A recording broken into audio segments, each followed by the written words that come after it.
Hola amigos, it's Will here from Will's Custom Figures coming at you today with a big bad breakdown of one of my favourite ever Marvel characters, Bonebreaker.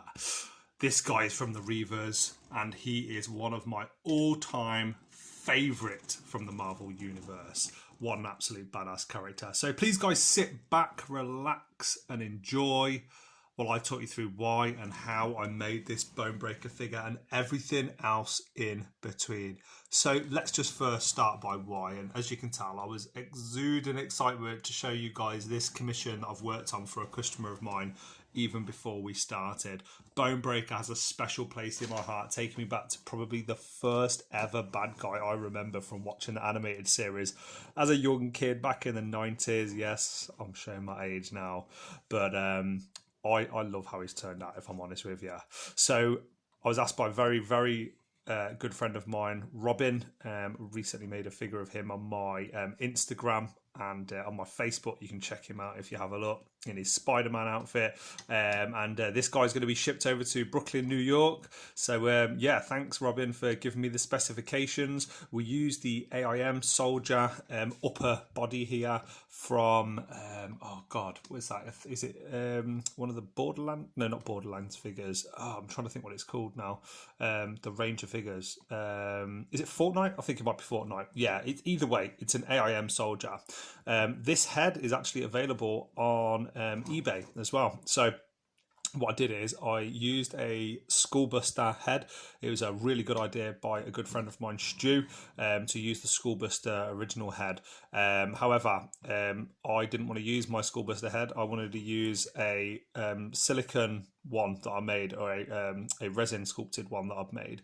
So I took my Bonebreaker head off. I used clay sculpted on this Mohican. I knew if I was going to post it to America from the UK, it would probably crack if I sculpted that just from clay.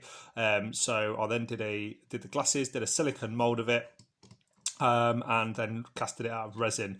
So Robin has his very own articulated head with a pin that won't break as well. So that's very important for me and for him as well. This gun is actually from B&M in the UK. For anybody that doesn't know where B&M is, I got this just from a random figure that my son had for Christmas. I think either last year or it may have been his birthday.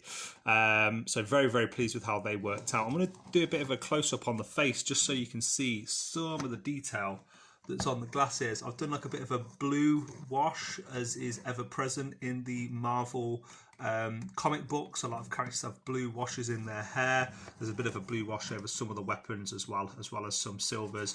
I've painted army colours over all of the robotics, and I've used a variety of different pieces of things like Lego, previous parts from McFarlane figure, that bronze weapon on the top.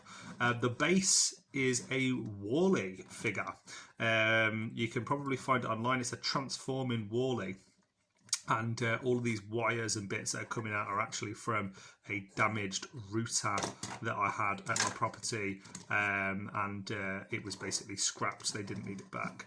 This gun is one of the AIM Scientist Supreme. I think this might be the one that come with Red Skull, but I attached it on the side just like another weapon, attached it with a wire as well, so it looks like it's maybe connected to the tank. And these tracks are brilliant. He rolls backwards or forwards. As you can see, there are little wheels on there, which is really cool.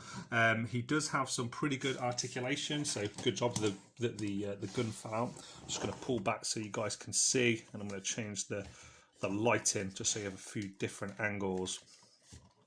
So articulation, this is what you'd expect from the AIM scientist, or the AIM scientist, the AIM soldier, whatever it's called, from Fortnite. I'm pretty sure it's called an AIM soldier, something like that. To attach this onto the body, I used a peg. Obviously, it was just these tracks, and I used a wooden peg to go all the way through, and then super glued the base. I snapped off the legs from the original figure. I've actually used them for another custom for the Reavers actually, yeah, super glued it in there. But you can see it actually gives that segmentation. You can see through there. It's actually sort of like 3D And you can see around the back there's like a spinal column. It's absolutely badass figure. I'll probably end up using another one of these for another custom for the Reavers sometime soon. Did lots of little details like putting spikes in here, putting like a little Gatling gun type thing here, and I couldn't get a tank base for this guy. I wanted to try and get a tank base but wasn't able to, unfortunately, for Robin. However, you can see there's things like pistons and stuff at the back which look really, really cool, as well as like this kind of engine looking thing here. He also has his backpack on with some nice accoutrements, as good old Dave Displays model behaviour always says.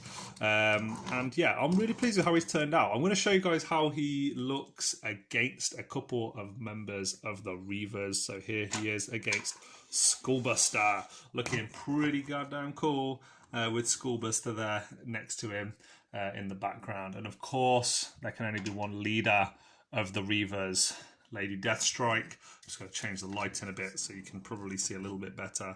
But as you can see, Bonebreaker fits in perfectly. Great head sculpt, absolutely love it. Looking forward to seeing the Build-A-Figure one that's going to be released later this year.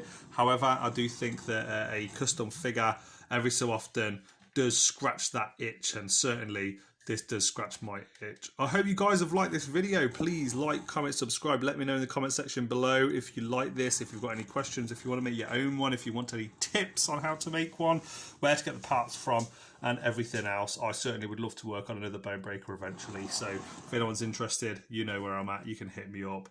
And yeah, from myself and from Bonebreaker, come for a kiss. I will see you guys on the next one. Peace.